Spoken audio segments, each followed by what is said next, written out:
So hi, here we are again in the woods here. About 10 o'clock in the morning. I'm not sure if I just saw a snowflake go by. You know, it's just the strangest, strange year for this planet Earth, huh?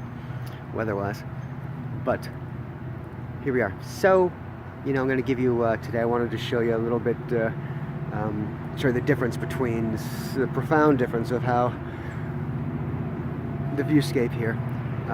Once again, we're in our spot here.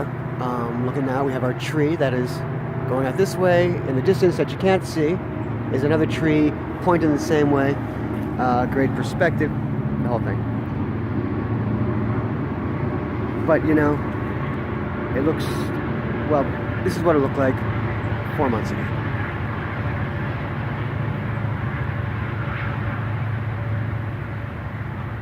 Incredible. Meanwhile, so, just full of green.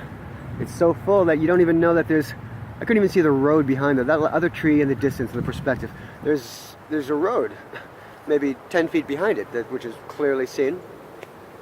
But I'm telling you, when this place is just full green, it just looks like there's only forest behind there, miles of forest. And that's what I pictured. I came to just believe that. Well, behind that tree, I don't see anything but green. It's just endless green, and then the leaves fall, and there's a station wagon just drove by behind it. And that was probably one of the first impulses to study it for a period of time, because there was such a difference. How could I be here looking out at something and not realize that it didn't go on for 40 miles? It stopped about 10 feet behind it. I was like, gee, that's really very surprised by that. So I thought, well, there are many, I need to study this for a long time, and I need to gauge, I need to get such a, because when I finally go to paint it, I'll just be going off like the memory of it and how I see it, my own mental interpretation. So even if the values, as they say, light shadows, there's a light here, that means there would have to be a light here or a shadow here. These are the values. I think, you don't have to necessarily stick to that. That's I'm going to express my own interpretation of the memory. This is how, when I finally do it, it'll just be the thought in my mind of how it is, and all the values and the lighting, the shading will all be,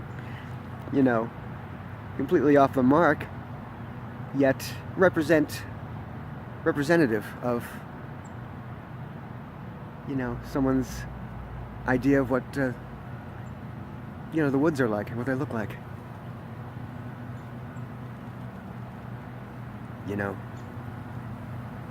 It started because I noticed that it was just like a natural setting. How could you not paint it? It's natural. It's made for you. As if the artist did not have to come up with anything on his own. There's no, I don't have to add anything to this to be able to just paint it. And then the little voice, so why paint it? And I'm not listening to the voice at this point. I'm just like, well, it's naturally set. Like the apple, surrounded by a vine that curves around. You have your apple, you have your vine that curves around it. Here's a flower on the vine, some garlic, something. Interesting eye magnets that draw the wandering eye away from, well, we're looking at the apple, and then your eyes wander, and then you're looking at this, and it's things specifically circle around to take you back to, again, the apple. And so I'm seeing that this quality is here. We got the highlight in the distance, and it's just this shape just brings things back to it. And I'm like, well, it's just naturally engineered. And again, the little voice, so why do it? There's no artistic input.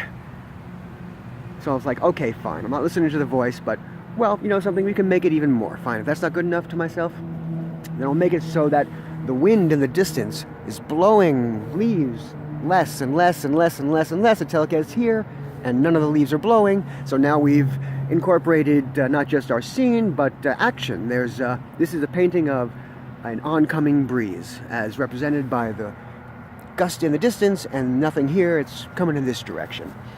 So I said, fine, that must be good enough. And then the little voice again, yeah, But why do it? Why paint it? And I'm not listening to the voice anymore, still at this point. I recognize it and I'm responding to that it's there. So I'm thinking to myself, fine, this is not good enough for myself, this natural setting and this idea, fine, let's add color. I'll have the leaves be more red. As in the distance, the wind is blowing harder, it'll be more reddish leaves, and they'll get lighter as to represent the like red, where the intensity of the breeze is, and the colors cool off, such as from red to blue.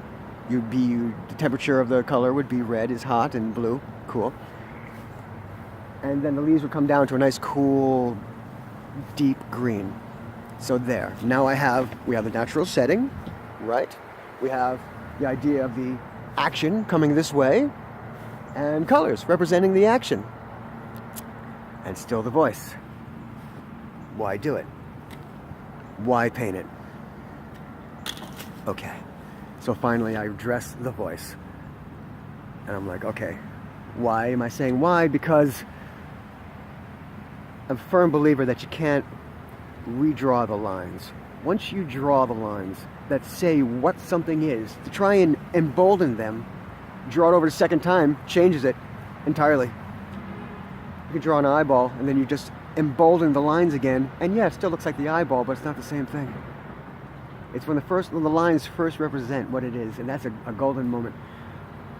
And you can work with that, maybe add a little color, but never draw over the lines. And to cover them over, don't try to redraw the lines, I believe. So that's what this is. This never made it for me. Initially, I see this perfect little setting, I think, or initially I say, well, why do it if it's already done for you? And I try to embellish upon that with different ideas, trying to add color to it, but you can't, the lines don't work in the beginning. They don't work. So that means there is no painting. And that's the painting. The painting will be entitled Engineering Schematic of a Painting. Such as, this is why it's going to take so long. You could point to any leaf. When this will be done, you could point to any leaf, any stick. I could tell you why it's the color it is, why it's pointing the way it is, and how it interacts with everything around it to bring your eye back to our further highlight. And that's the engineering of a painting. As in a blueprint, girders of a building, an A-frame.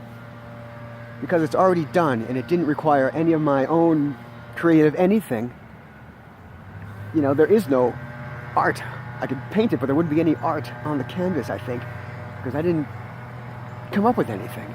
So there would be nothing here that's here for the purpose of just, well, this leaf looks nice here, so I'd like to paint this color because it looks nice.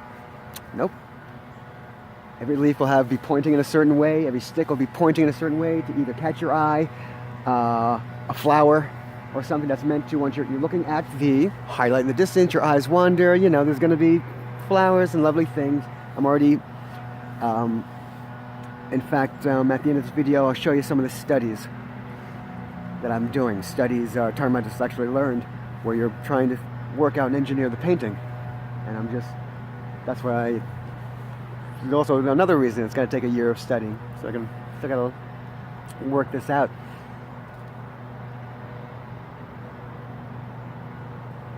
So this would be an engineering schematic of a painting.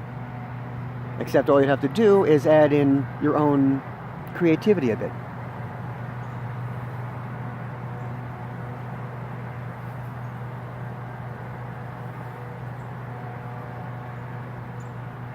Welcome to it, Chantal.